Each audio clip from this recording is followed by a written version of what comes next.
ముఖ్యంగా అనిల్ చల్మల్గా శెట్టి గారి గురించి చాలా సంవత్సరాలుగా తెలిసాను.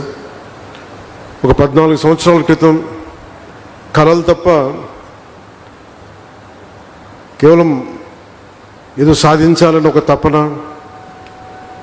చేతిలో డబ్బులు లేకపోయినా కానీ బలమైన సంకల్పం, సాధించాలన్న సంకల్పం ఈ రోజున ఒక ఎలాంటి పబ్లిక్ పెట్టుబడులు లేకుండా తన స్వీయ శక్తితోటి, మహేష్ గారి సహకారంతో, వారి స్నేహంతో ఒక అద్భుతమైన గ్రీన్కో కంపెనీని 6 వర్టికల్స్ ద్వారా ఈరోజు తీసుకొచ్చి దాంట్లో భాగంగా ఈ ఏఎం గ్రీన్ కంపెనీని కూడా ఈరోజు ఫౌండేషన్ వేయడం చాలా చాలా ఆనందదాయకంగా ఉంది.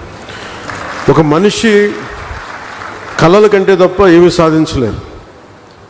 యూకేలో ఉంటూ విద్యార్థిగా ఇక్కడికి వచ్చి కేవలం సూట్ కేసులో ఒక జత బట్టలు, గుండెల నిండా కళలు తప్ప ఆ వ్యక్తికి ఏం లేవు. కానీ ఈరోజు ఆయన సాధించిన విజయాలు చూస్తుంటే, ముఖ్యంగా కాకినాడలో పుట్టి పెరిగినవాడు, ఇక్కడి నుంచి వెళ్ళి ఈ స్థాయిలో తిరిగి తన పుట్టిన స్థలానికి, ఆంధ్ర రాష్ట్రానికి, భారతదేశానికి ఇంత చేయటం మనస్ఫూర్తిగా ఆయనకి చేస్తున్నందుకు మనస్ఫూర్తిగా వారికి నా హృదయపూర్వక అభినందనలు తెలియజేస్తున్నాను.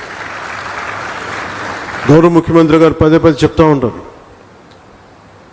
గవర్నమెంట్ అనేది కంటిన్యూ, ఒక గవర్నెన్స్ అనేది ఒక కంటిన్యూటీ. అది ప్రభుత్వాలు మారచ్చు, పార్టీలు మారచ్చు, కానీ ప్రభుత్వం మటుకు స్థిరంగా ఉంటుంది. గత ప్రభుత్వాల్లో, ముఖ్యంగా ప్రత్యేకించి గత ప్రభుత్వంలో పారిశ్రామికవేత్తలకి ఎలాంటి ఇబ్బందులు ఉన్నాయో అలాంటివి తెలుసు.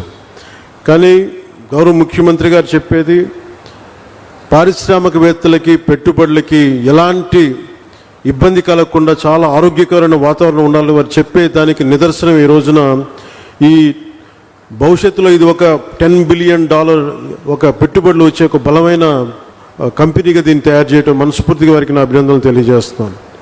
కాకినాడలోని 495 ఎకరాల విస్తీర్ణంలో ఇది ఏర్పాటు కానున్నది. ఇది సంవత్సరానికి 1.5 మిలియన్ మెట్రిక్ టన్నుల గ్రీన్ అమోనియా ఉత్పత్తి లక్ష్యంగా నిర్దేశించబడింది.